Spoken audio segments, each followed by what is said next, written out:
Hi guys, Chris here with Super Savvy Travelers. Hey, before I do anything, please like this video and subscribe to our channel. We have a lot of good stuff coming up. Not only do we show amazing, beautiful properties, but I also give you very, very important insight on the Italian property purchase process, what to look out for, red flags, so much good information.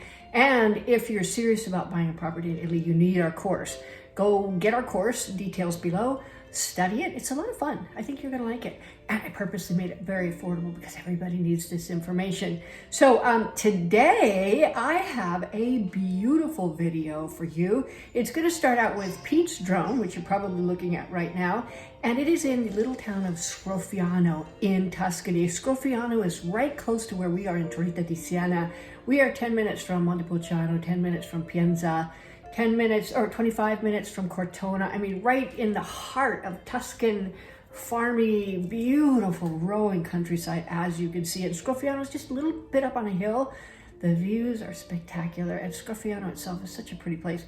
And you're very close to Siena because you just go, out of town, down a little ways. You got the big supermarkets, you got all of the stores, and there's a lot of stores in Siena, including one of those major outlet malls, which I love.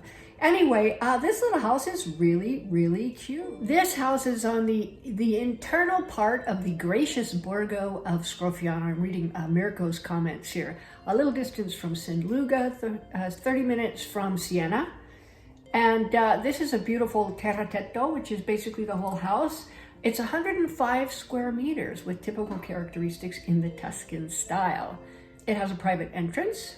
And it's broken up into two parts. You have the cantina down below, which is 35 square meters, and then the actual living space is about 70 square meters.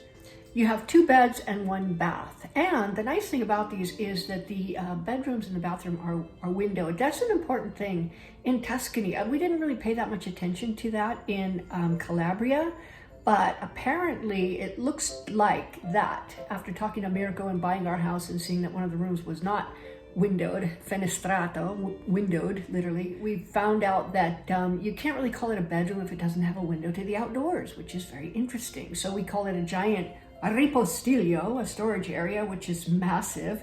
We're going to be doing a little bit of a changeover on that. We're going to make a massive bedroom, bathroom, suite with all the bells and whistles up there. It's gonna be really cool.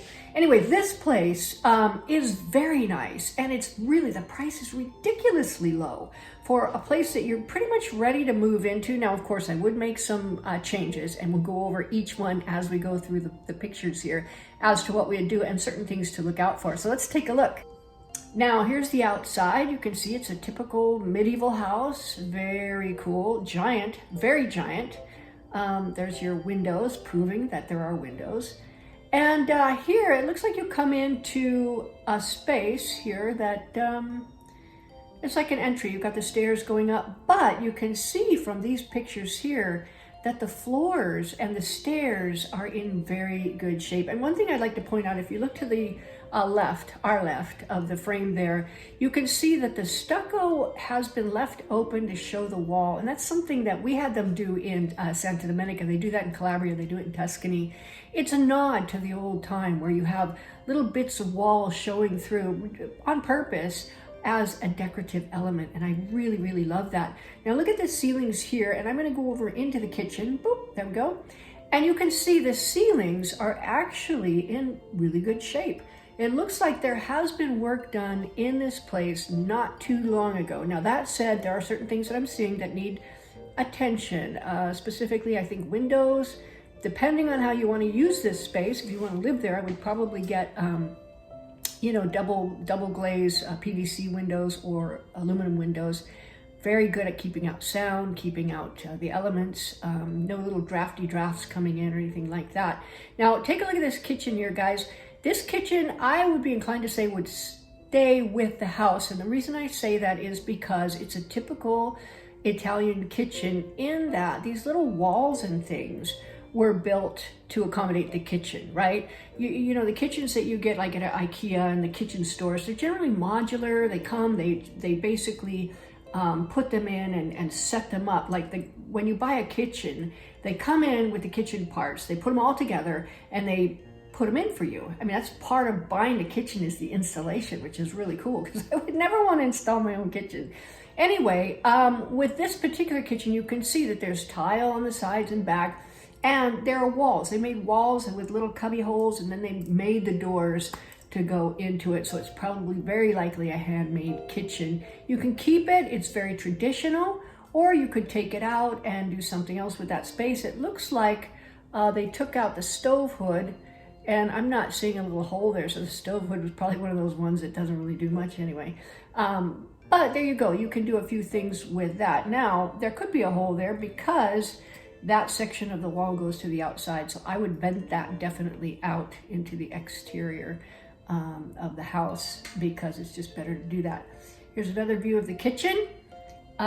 Really nice shape. I really like that the ceilings look to be in such good shape there too. Okay, there is a stove there. Let me explain the goofy setup.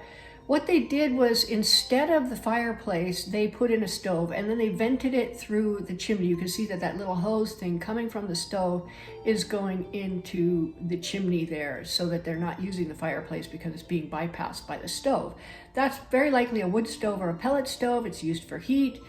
It's fine. I personally think it's a little unsightly. What I would do is get a stove insert and put it in the fireplace, fix up the fireplace so it looks really, really nice. It gets the stove thing out of the way. Plus, it's probably very hot, and if you have kids or cats or anything like that, it's kind of dangerous to have that hanging around. Now, I personally, full disclosure, have not touched the outside of one of those stoves while they're going, but I can imagine they probably get pretty hot. So there you go. That's what I would do with that space. Other than that, it's a great space. I like the brick floors, very Tuscan, very traditional. They go very well with the ceiling. I would do something with the fireplace. I would, depending on what you want to do with the kitchen. I like more modern kitchens, but you might like this one here. It looks fully functional.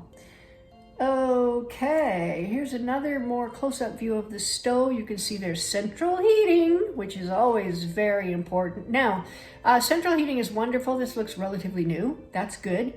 In summer, even in beautiful Scroffiano, I would suggest you get some AC splits and you put them in because it gets hot. I'm sorry, it just does. Another thing you want in anywhere in Italy, I'm finding, is mosquito screens. There's a lot of mosquitoes in Italy. They seem to be particularly bad this last year. In Tuscany, yeah, they're bad, but oh my God, in Calabria, I would walk out to the trash with my, with my trash. I'd come back in covered with bug bites. It was so uncomfortable. There's those little midge bites, those stupid little midge bites, and they're itchy like hell.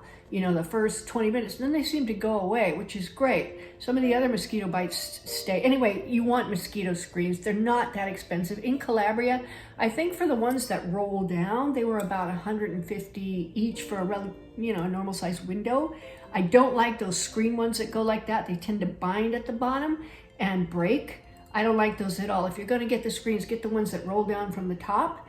They seem to roll much nicer and they seem to not break as readily, especially if you're running a B&B. People don't know how and they force stuff and it breaks, and those are more expensive too. So get the rolly down ones. All right, here's another room. It's hard to say exactly how this rolls out. I see that little feature there and it looks like that's the entry hall there. Yes, because it looks like it's going into the kitchen. And there's a little staircase and whatnot. Here's another view of another room. You need paint on the walls. I don't see any evidence of wild moisture intrusion. That's good news. Again, more paint on the walls. The rooms don't look to be massively huge, but they look pretty good size. I don't know how this is laid out. I'm going to look and see if there are floor plans. But the rooms are certainly accommodating. And what I love about this is that you can see the ceilings, and the ceilings look like they were recently redone. They look to be in really nice shape. Here's another room. Everything has a window. Yay! And here's your bathroom. Okay, love alert, love needed here in the bathroom. Now, it's not in terrible shape, not in really horrible, terrible shape. That said, I would rip out that bathtub. I'm not a bathtubby type of person there. I have a bathtub and I never use it. I have a jacuzzi tub and I'm never in it. So I would take that out and turn it into a really nice size, beautiful shower. And what I love now is that when you make the shower right next to the window like that, you can just put a piece of glass there. You don't have to put those shower doors that gets junk in the grooves. I hate grooves and anything like that around a shower because they tend to get mold in them, mildew, all kinds of nasty junk. This, you just put a piece of glass, you just wipe off the glass when you're done with your shower, and it just stays really, really nice. You know, the configuration of the toilet and the bidet, not terrible. I don't know that I would even do anything with that.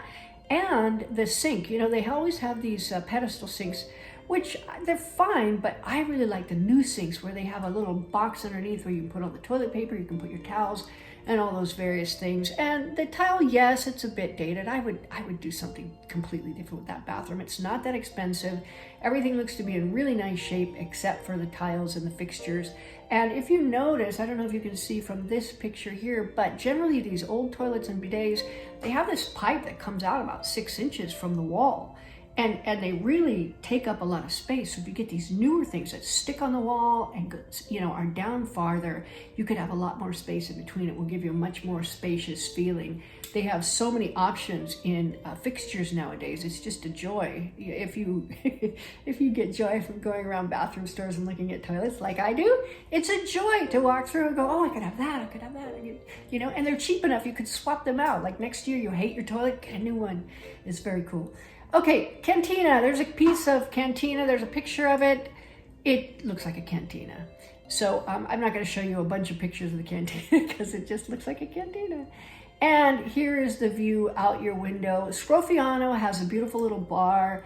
It's a really nice little community. Pete and I were up there with Mirko, and we were looking at this other house up there, which is also very beautiful. It's on the channel. Go look for it.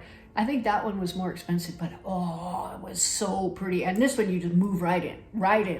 You know, bunch of bedrooms, bathrooms, beautifully located, really a nice property.